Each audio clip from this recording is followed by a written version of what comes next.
Welcome नाजरीन। सरगोदा के इलाका 47 चक में 8 साला अहल रजा को उसकी वालदा दम करवाने के लिए जाली पीर वसीम शाह के पास ले गई, जहां पर जाली पीर ने जिन निकालने का बहाना बनाकर बच्चे को बेहमाना तशद्दुद का निशाना बनाया। नन्हे बच्चे की हालत बिगड़ने पर इसके वालिदैन इलाज की गरज से DHQ अस्पताल में ले गए, जहां डॉक्टरों ने बताया कि पीर के तशद्दुद से बच्चे का मिसाना और जबड़ा पूरी तरह से मुतासिर हुआ है। डॉक्टर सी जाली पीर को लैके गए बच्चा बिल्कुल ठीक ठाक सी लैके गए ने उत्ते डंडियां नाल मारिया, कहंदे ने इहदे विच जिन्न ने, ठीक है। फिर उन्होंने कहंदा माफ़ी दे दो, 100 रुपया भी लै लो मेरे को माफ़ी दे दो सानू, ठीक है। तो असीं आख्या नहीं तू जाली पीर है, तू जो कि असीं मीडिया की आवाज़ अपनी चुकने अज साढ़े नाल होया, कल किसी होर नाल भी हो सकता है।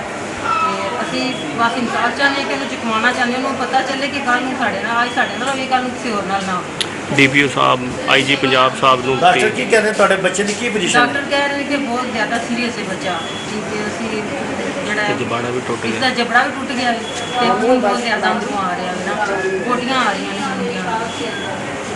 इस वास्ते सानू इंसाफ चाहिए कि बच्चे साढ़े बहुत जुल्म हो रहा है। 4 रोज तक इलाज जारी रहने पर जब बच्चे की हालत ना संभल पाई तो वालिदैन अपने नन्हे को लाहौर के एक निजी अस्पताल लेकर पहुंच गए, जहां पर बच्चा 18 रोज तक जिंदगी और मौत की कशमकश में मुब्तला रहने के बाद जिंदगी की बाजी हार गया। बच्चे की मौत वालिदैन पर एक क़यामत बनकर टूटी। ताहम बच्चे के वालिदैन बरस्तूर जेली पीर के दबाव का शिकार हैं, तो सरगोदा कैंट पुलिस भी जाली पीर के खिलाफ कार्रवाई करने की बजाय नन्हे बच्चे के वालिदैन को सुलह का मशवरा दे रही है। नाजरीन, हम आपको रखेंगे लम्हा बलम्हा बाखबर, इसलिए हमारे चैनल ARS न्यूज की वीडियोस को देखते हुए सब्सक्राइब, लाइक, शेयर करने के साथ बेल का बटन जरूर दबाइएगा।